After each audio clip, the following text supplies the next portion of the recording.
நேற்றைய தினம் ஓசூர் நீதிமன்றத்திலே நேற்றைய தினம் ஓசூர் நீதிமன்ற வளாகத்திலே இளம் வழக்கறிஞர் கண்ணன் அவர்கள் மிக கொடூரமாக சமூக விரோதியால் தாக்கப்பட்டுள்ளார்.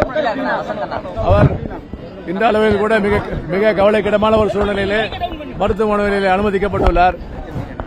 இந்த கொடுமையான தாக்குதலை கண்டித்து சென்னை உயர்நீதிமன்ற வழக்கறிஞர் சங்கத்தின் சார்பாக இன்றைய தினம் சென்னை உயர்நீதிமன்ற வளாகத்தின் முன்பாக மிக பெரிய அளவில் நாங்கள் ஆர்ப்பாட்டம் நடத்திக் கொண்டிருக்கின்றோம். இந்த ஆர்ப்பாட்டத்திலே பெண் வழக்கறிஞர்கள் மற்றும் லா அசோசியேஷன் சங்கத்தை சேர்ந்த வழக்கறிஞர்கள் ஆகிய வழக்கறிஞர்கள் இங்கே இந்த ஆர்ப்பாட்டத்திலே பங்கேற்று வருகின்றார்கள். இன்றைய தினம் தமிழகம் முழுவதும் வழக்கறிஞர்கள் போராட்டத்தில் ஆர்ப்பாட்டத்தில் ஈடுபட்டு வருகிறார்கள். எங்களுடைய கோரிக்கை என்னவென்று சொன்னால், நேற்றைய தினம் நீதிமன்றத்தில் இருந்த ஒரு வழக்கறிஞரை, அதுவும் வழக்கறிஞர் உடையில் இருந்த ஒரு வழக்கறிஞரை மிக கொடூரமாக ஒரு குற்றவாளி தாக்கியுள்ளார். அந்த குற்ற சம்பவமானது சமூக வலைதளத்திலே மிக வைரலாக பரவியுள்ளது.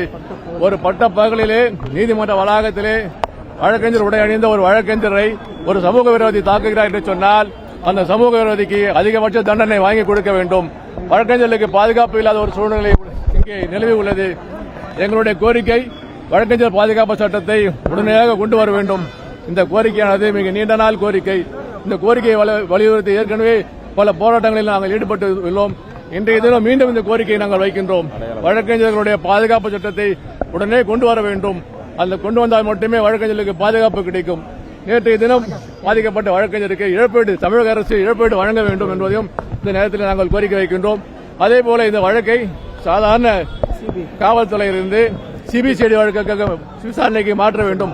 அப்படி மாற்றினால் மட்டுமே தான் அந்த வழக்கறிஞர்களுக்கு நீதி கிடைக்கும். அதேபோல இந்த குற்ற சம்பவத்திலே குற்றப்பத்திரிகை உடனடியாக தாக்கல் செய்ய வேண்டும் என்பதையும் இந்த நேரத்தில் நாங்கள் கோரிக்கை வைக்கின்றோம்.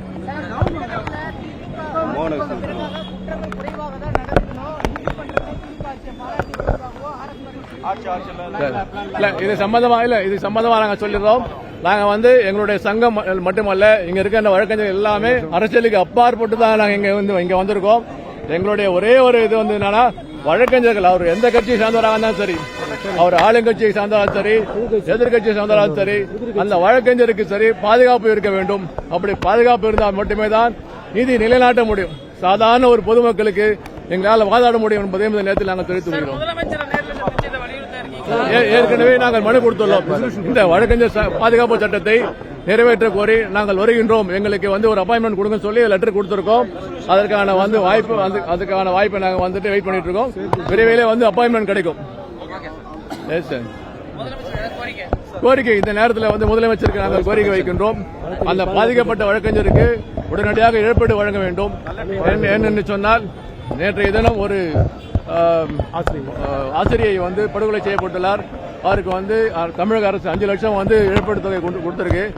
இந்த வழக்கறிஞர், அதாவது இளம் வழக்கறிஞருக்கு தமிழக அரசு இழப்பீடு வழங்க வேண்டும்.